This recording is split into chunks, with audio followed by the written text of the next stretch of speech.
Hey everybody, welcome back. We're gonna make you watch. This is it. You got Bryan here, you got Isaiah here. This is it though. This is it. We're done. We're finally finishing up this conversation, finishing up this journey that we decided to take. And we're talking about Halloween Ends, the last installment in the Halloween franchise for now. It's only been a couple of years. What was standard reboot? What, 5? So what, 3 years? Something we'll like get something like that. We'll probably get a new Halloween movie, starting everything all over. So here we are at the time of release, probably one of the most divisive entries in this franchise. People love it, people hate it. I don't think there's much of a gray area. There is. I am 100% in the belief that there is no gray area with this movie. You either liked it or you hated it. Yeah, you either love it or you hate it. I am on the love side of this movie. I love it. I think it's fucking amazing. Is it a masterpiece? No, but it's pretty fucking rad. They did something that we did not see coming at all. They gave us a completely different movie than we thought we were going to get, and I fucking love it for that. Where are you at on it? I know you said you like it. So No, yeah, I fucking love it. I think what they did with this was incredible. It was something totally different, something people were not expecting, which I can understand why that's right. A lot of people hate it. Yeah. Is because it wasn't your standard cookie cutter Halloween Michael Myers movie. Right. So it's definitely not that, and I'm all for it because I like, sometimes I do like changes like this. They tried something different with Jason Goes to Hell, and I keep going back to this, and I fucking hated that movie because of what they did. But I feel that these changes were warranted, and it brought something different to the series, I think, in a positive way. I agree. And I know David Gordon Green gets shit on a lot for this movie, but I don't think it's a bad movie whatsoever. No, I don't think this is a bad movie at all. I think this is a really, really good movie. I think that, and I agree with you. They made a bold move by bringing something completely different to the table. In a sense, this movie is really about just evil in general, and that it can manifest in anything. And they take a character, they introduce us a character named was it Corey Cunningham. Yep. And he's a sweet kid with some problems. You know, he he accidentally fucking kills a kid at the beginning of the movie. That kid was a fucking little asshole. He was a fucking prick. He was a little shitbag. Not justifying it, but fucking Christ. I will say that I died laughing when that kid fucking bounced on the floor. And I was in the theater, and it fucking shit happened. And I just started dying laughing. It was the funniest fucking shit I ever saw. But yeah, fucking that little kid was a fucking little asshole. Did he deserve to die? No, of course not. But he was a little shit. Now, that being said, when he was locked in the attic, you could see that there's definitely something off with Corey, the way he's acting, the way he's freaking out about just being locked in a fucking attic room. You know what I mean? Didn't really need to freak out, but so you could see there's something there. And then later, the town. It's been what, 2 years? I think 3 years, 2 years, something like that. It's been a few years. It's been a few years, and he is he's become the town's boogeyman because Michael's been gone. And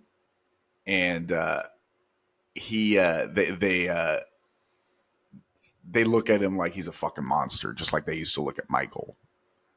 And of course he meets Allison, and Allison just falls head over heels in love with him. Just fucking absolutely in love with him. She's got that. Yep. She's a nurse, and she's got that, I'm going to fix this guy kind of mentality to her, and I'm going to rescue him because he needs it. And then of course he meets Michael, and in a very divisive sequence, kind of some people view it as like a transference of evil. Mm-hmm. I feel like it was more of a identification of evil, if that makes sense. Okay. I think when Michael grabs him and he looks in his eyes, Michael can see the seeds of evil there already and chooses to let him live, to kind of use him to kind of cultivate those seeds and bring it to the surface, and also bring his strength back up. Mm-hmm. Because there's a line in Halloween Kills where Laurie says every time he kills, he gets Stronger or something like that. and something like that. And then it kind of show that in the sequence when he makes his first kill, when he kills that fucking douchey fucking cop. You see him kind of get like, it's like he's getting kind of charged. And he's been just kind of hanging out in a sewer cave for like these years. I want to say it's like 4 total years. I think that might be right. Yeah, it's been, because the first sequence with Corey takes place in 2019. The rest of the movie takes place in 2022, the year that this movie came out. So it's been 3 years since, so 4 years total since Michael vanished. Mm-hmm. And then, yeah, so he's just been living in this fucking kind of cave thing that's just off of a underpass in a sewer and shit. Just kind of taking in homeless people and fucking killing them every once in a while, or eating them every once in a while just to stay alive.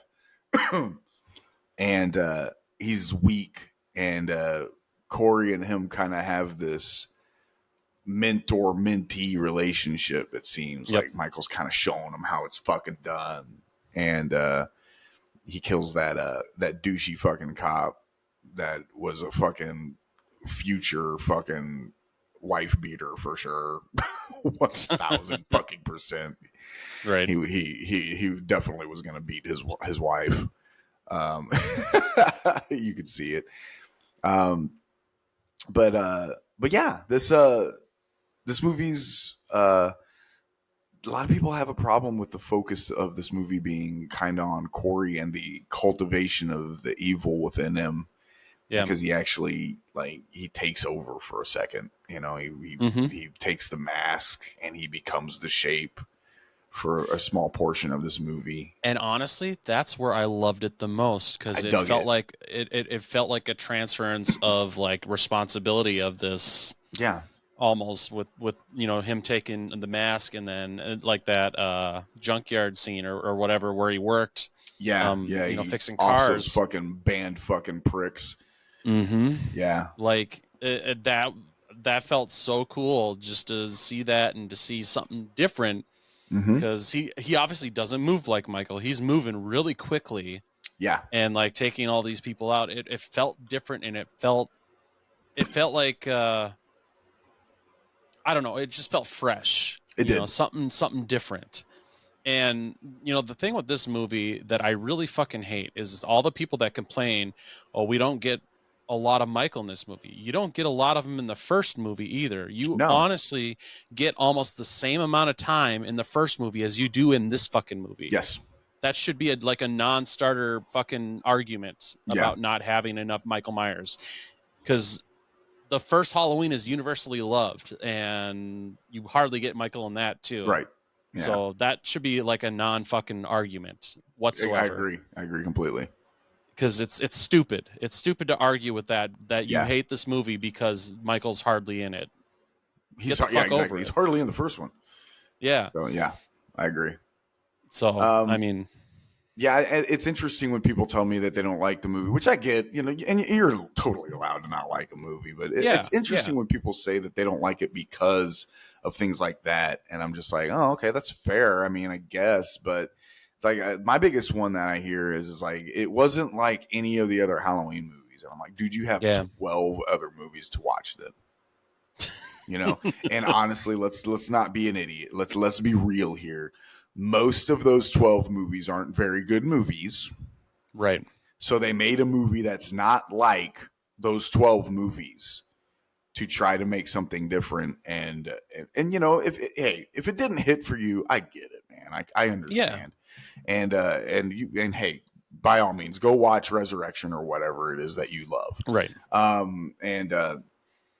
But honestly, man, it's like I love the fact that they took a completely different approach with this, and they tried something very bold. They tried something very unique. They gave us a movie where they gave us a lot of fucking character development to really see this character of Corey Cunningham, and we got to watch like the evil grow within him, and it was all brought on by the town just kind of vilifying him and turning him into the boogeyman that they didn't have for the past 4 years. Yeah. And these town people are fucking shitbags a little bit too, man. Like Yeah. we got a sequence where Lori's leaving the fucking grocery store, and this girl just goes off on her and says that she bullied this guy to the point that, you know, it's like they want to make everybody the victim, even the villain in this movie. You know, it's like, okay, so it's just a really interesting story that they told, and I fucking love it. I genuinely dug the shit out of it. With the first time I saw it, I was like, holy shit, I really fucking liked this movie a lot. Yeah. I thought this was really good. I literally watched it in the theater, and I had to go home and watch it again on Peacock because I'm like, I've got to rewatch this. Yeah. And Yeah, I watched. I'm trying to remember how I watched this. Either Kills or this one. I got off work early that one night. It was like Thursday night. And we for some I think it was probably Kills. I got off work early. I think that we had a massive breakdown in the body shop, and me and a buddy. But we got off work and we were like, I was like, you know, they just uploaded the new Halloween movie to Peacock. So we went home. We went to his place and we watched it. And then I got up and then I worked for my Friday night, and then I got to the theater and watched it on Saturday or something like that. Because I've seen all these in theaters multiple times.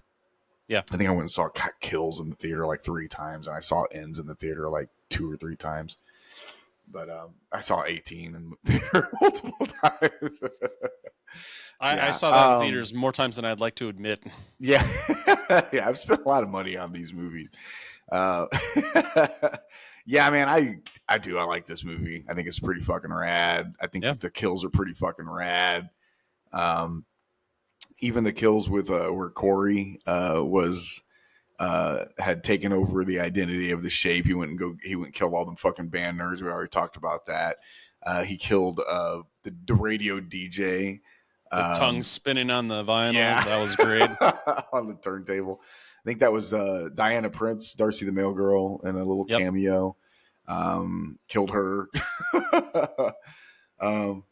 Yeah, man, it's good. And then honestly, people like I wanted a bigger fight sequence between Lori and Michael at the end, and I'm like, okay, that's kind of fair. But honestly, I actually was fine with the fight sequence being the leaked thing that it was. It probably could maybe have been a little bit longer, and it wouldn't have broke my heart between the two of them. But we actually already had a really pretty badass final sequence between the two of them in 2018. True. That was really, really good. But yeah, I really don't have too many issues with this movie, other than it is kind of odd that they couldn't find him in 4 years, because he was very much there and just kind of living in a cave. I feel like if the cops really under a fucking bridge, a busy roadway. Kind of seems weird that they wouldn't be able to find him, you know, and some stuff like that. But you know, you got to take the good. I mean, because there's a whole bona fide editing issue in Halloween Kills that we could have talked about last episode. But I'll go ahead and bring it up now. When he kills all those people at the SUV and Lindsay gets away, Mm-hmm. He kills all of them, stalks her for a minute, and then genuinely walks away. And then when they find the bodies, they're posed. But who posed them? Because he was gone Right. already. You know what I mean? That's true. So there is definitely like a whole editing issue there that I noticed. And I'm like, ooh, that's kind of bad, guys. Like, who posed those bodies? Because it wasn't Michael. He was gone. He left and walk. It shows him leave and walk away. Yeah. Before posing those bodies. And he didn't have time to pose because he was too busy trying to find Lindsay. But yeah, there is definitely an issue there that we got to kind of you got to take the good with the bad when it comes to watching these movies. So, all right, man, let's grade them. Let's grade them. This just slides right under kills for me. It's a B. Yeah, just slides under kills. I'm right there too. Yeah, and honestly, my biggest thing with this movie, is the quality's there. It's got a great story. It's got great character development, like you said. Yeah, it's probably one of the strongest ones with character development. There's story. no other Halloween movie with this kind of character development short of Halloween 1. Yep, exactly. Yeah. So that, and I tend to agree with most people where the end fight sequence seems a little short. Okay. But I mean that's a general consensus, and I just feel like it ended way too quickly. Them carrying his body off and throwing it in that fucking metal shredder, that was fucking great. Yeah, that's amazing. But the fight to happen in just the kitchen and just end so abruptly like that, I was like, okay, I get it. I mean, Michael's not as strong, and he's fighting two very strong women, obviously, at this point, having to fight him multiple fucking times. So, it is what it is. But yeah, I'm going to say it's a solid B for me. Yeah, I'm right there with you. Obviously. Yeah, man. And then we didn't even mention the fact that the music is a banger in this and the last one as well. Like, this actually has a kick-ass fucking soundtrack that I wish they'd just release like some of the licensed music because there's Dead Kennedys on the soundtrack and shit. It's fucking rad. Well, the other thing with these movies too is their title sequences. We never touched on those either. Yeah, you're right. Yeah, we didn't talk 2018, like the text and everything mirrors the first Halloween. Mm-hmm. Halloween Kills mirrors Halloween 2. Yep. And then this one mirrors Halloween 3 with the colors and everything. Yeah. Yep, which was very, very cool. Yeah, and I like that the homage that they and the homage and the respect they paid to the first 3 films. And obviously the masks were from Halloween 3 were in Halloween Kills, and they re-released those masks and they look good too. Like those masks, the re-release of those look fantastic. I'm glad Silver Shamrock got a little bit of love in there. Yeah, absolutely. Well, hell yeah, man! This was a lot of fun cruising through this whole Halloween revisit that we did. We'll have to do Friday the 13th next, I'm sure. Oh, for sure. Yeah. All right, guys. Thank y'all so much. Let us know what you think of Halloween Ends. Let us know what you think of the David Gordon Ween series. And thank you guys so much. Happy Halloween, because I believe this should drop on Halloween, if memory serves me correctly, how we plan it out. Yep. I think. How we have it coming, it should be on Halloween. So have a great Halloween. Be safe. Yeah, have a great Halloween. Be safe. Make sure you check your candy, all that good shit. Anything you want to add to our viewers for? No, just get ready for some good holiday content coming up here. Yeah, we got some good Thanksgiving and Christmas scary movies that we're throwing Warren's way. All right, guys, thank y'all so much, and we'll catch y'all on the next episode.